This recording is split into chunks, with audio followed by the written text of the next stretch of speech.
Jom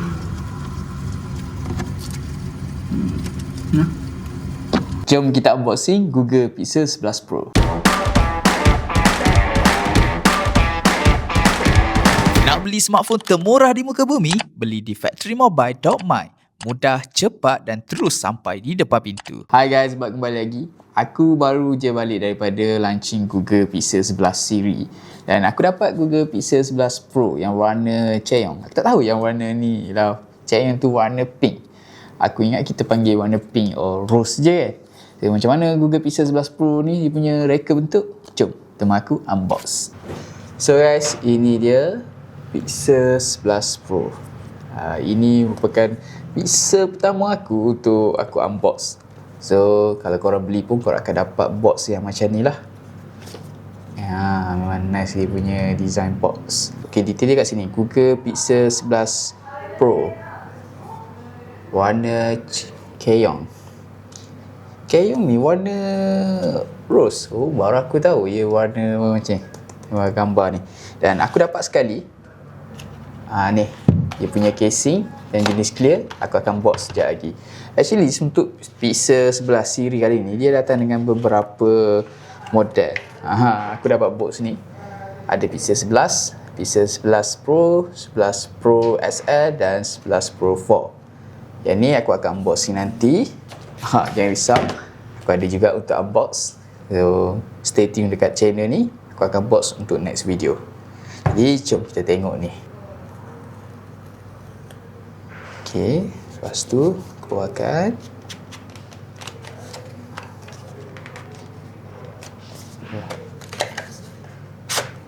Okay. And just tarik. Oh, nice. So, ini phone.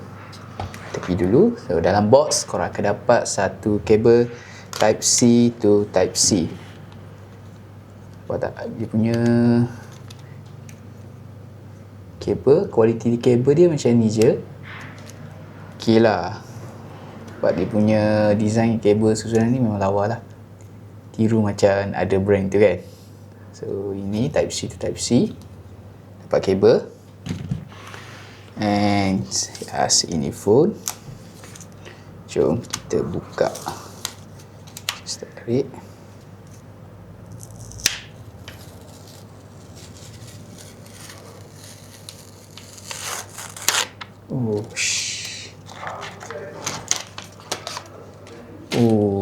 Lawa gila.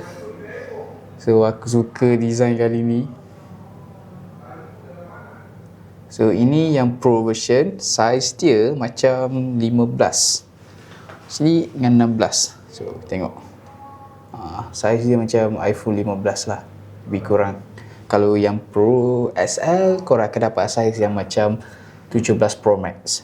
So, material matte jenis belakang. Ada logo yang jenis reflect cahaya. So, frame dia ada kemasan emas. Macam frame dia jenis aluminium. Kat tepi. And nampak bang kamera. Daripada Pixel 9 yang lepas, dia lagi panjang dekat sini. Nampak tak? Dia habiskan. So, tak ada border kat sini. Memang kau akan dapat totally macam ni lah. Lagi nice. Dan ada satu macam button ataupun macam kamera kan. Tapi sebenarnya ni kita panggil sebagai highlight. So, fungsi dia ni, kalau korang guna Germany ataupun ada raw contact, dia akan menyala ikut korang boleh custom lah kat sini. So, ada 3 setup kamera. 1, kau dekatkan. Ada 3. 1, 2, 3. So, ya. So, kat belakang dia macam ni. Saiz dia QIP. Ada speaker 1, 2. Ni Type-C. Dan kat atas ni punya SIM injector. Okay, macam tu. So, ini button dia. Okay. So, macam tu. Jom kita unbox yang ni. Dia dah tulis sebenarnya. Dia bagi yang jenis clear. Okay, ini jenis clear. Aku sebenarnya mengharapkan dia bagi yang macam lepas tu warna tu fully colour yang tu lawa lah. Tapi yang ni okey kot, nak tunjuk colour. So, ni Boleh wireless charging dekat belakang. Kalau ada simbol macam ni, bisa. Cuba kita masukkan. Okay, nice. Okay, ini punya screen.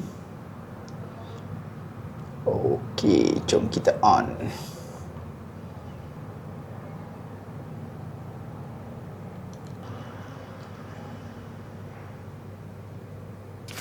So guys, aku dah on phone ni dan setup.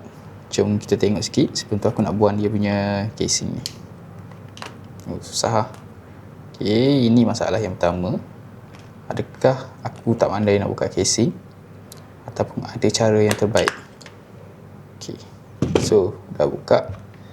Ini casing dia. Kita tengok sikit. Ini punya interface. Memang smooth lah. And kita tengok dekat dia punya setting. So kita pergi dekat about ni ada detail tak? So ada 2 sync. Korang boleh masukkan 2 sync. Sebab sini ada tulis detail 1, 2, sync 1, sync 2. So Android 17 punya battery health. And apa lagi aku boleh tengok dekat sini? Okay, aku boleh tengok sistem ataupun dia punya refresh rate. Refresh rate biasanya dekat dia punya display and touch. Okay, ini brightness. Yang ni aku suka lah. Sebab kita tahu kita boleh guna berapa persen brightness. Saya tekan sini, dia akan tulis 34. Okay, yang ni aku suka lah. And apa lagi? Ni color combine. Ni dah. So ini resolution. Kau boleh dapat max resolution dekat sini. But dia akan guna more battery. Kita buat max resolution. So ini dia punya kamera. Aku tunjuk macam ni je sebab aku akan buat fully. So apa pendapat korang tentang Google Pixel 11 Pro ni? Macam aku cakap, aku akan buat fully review dan aku test macam-macam performance dia punya kamera macam mana. Dan kalau korang minat nak dapatkan Google Pixel 11 Pro ni, aku dah sediakan link dekat bawah, boleh je beli dekat situ. Jumpa next video. Jangan lupa like, comment, share dan subscribe channel Factory Mobile. Factory Mobile, your gadget solution.